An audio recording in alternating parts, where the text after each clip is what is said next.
teman-teman, kenalin aku Irfan Timothy Zenrate.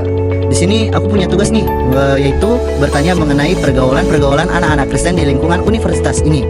Penasaran kan gimana kelanjutannya? Untuk itu, terus ikuti aku ya. Sini. Menurut kakak, apa sih arti pergaulan dalam pandangan orang Kristen itu yang sehat atau bagaimana gitu? Kalau menurut saya pribadi, pandangan orang Kristen itu kita berteman dengan sesama kita tanpa menjauhkan diri kita dari Tuhan. Oh, intinya dari opini kakak itu bisa aja berteman ke semua orang tanpa menjauhkan diri kita kepada Tuhan ya kak? Benar kan kak? Iya, benar. Oke kak.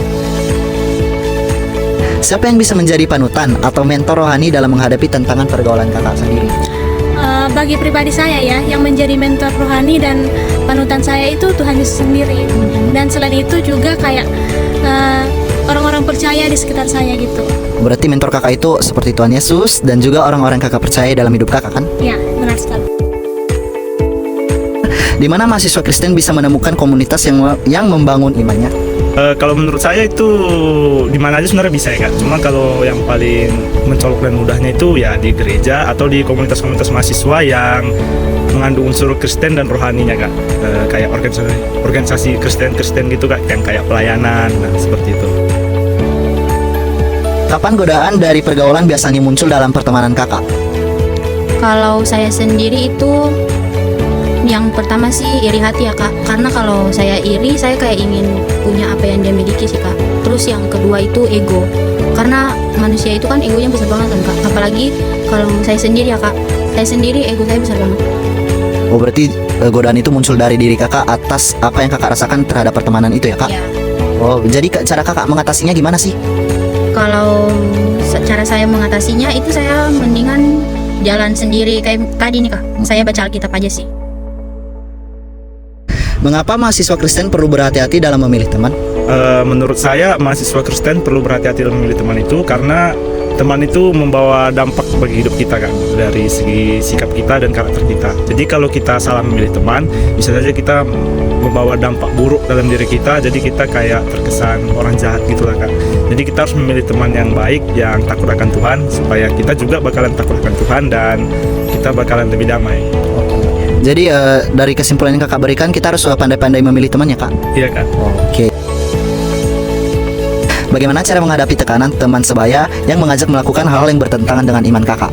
Oke, kalau misalnya ada teman sebaya yang mengajak saya untuk melakukan hal yang buruk, ya kalau saya pribadi kak, saya menolak dan lebih ke arah menegur orang yang mengajak saya tersebut, karena saya tahu bahwa dalam pribadi saya terlebih dahulu kak, saya berpedoman pada Alkitab, nilai-nilai Kristiani. Jadi jika itu bertentangan dengan apa yang telah diajarkan di Alkitab maupun komunitas rohani yang saya ikuti, saya akan menolak, menghindari, dan justru saya sebaliknya mengajak dia untuk tidak berbuat hal buruk. Oh, mantap banget nih kak, sebagai pengaruh yang baik di lingkungan pertemanan. Shalom teman-teman. Jadi saya memiliki satu ayat pegangan di sini untuk memotivasi saya agar saya lebih baik lagi dalam memilih pergaulan saya.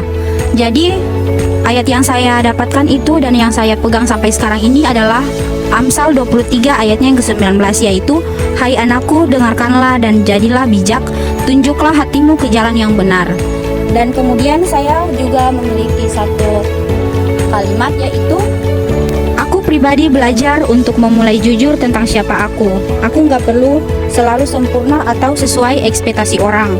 Tuhan terima aku apa adanya, dan itu yang membebaskan aku. Sekian dan terima kasih. Teman-teman, di sini kita dapat mengambil solusi ketika teman-teman kita terdapat di atau jalan di tempat pergaulan yang salah. Salah satunya teman kita tadi menjawab kalau dia lagi berada di tengah-tengah orang yang salah, dia tidak melainkan dia menjadi salah satu contoh di pergaulan tersebut, sehingga yang menjadi dampak baik di komunitas tersebut. Dan juga ada solusi terbaik, yaitu kita mungkin bisa menjadi seseorang yang ikut komunitas rohani. Kenapa? Ketika kita komunitas rohani, otomatis kita memiliki komunitas yang sehat. Dan juga ada teman kita ketika dia lagi salah ketika dia mungkin lebih ke arah jalan sendiri, dan juga dia lebih membaca Alkitab. Dari baca Alkitab, dia mungkin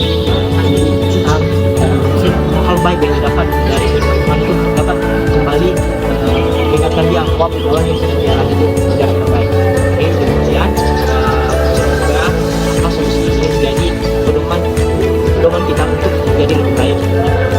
Aku di sini sudah selesai bertanya kepada kawan-kawan yang tadi nih. Jadi kesimpulan yang aku dapat yaitu kita harus pandai-pandai memposisikan diri kita untuk memilih pertemanan supaya kita tidak jatuh di dalam jurang kehancuran, dan juga kita tetap harus mendekat diri kepada Tuhan, terus menguatkan iman kita baik itu dalam suasana sedih, dalam suasana senang. Intinya kita jangan terlalu berlarut-larut dalam kesenangan kita sendiri. Dan akhir kata aku ucapkan terima kasih telah menyaksikan video kami. Bye bye.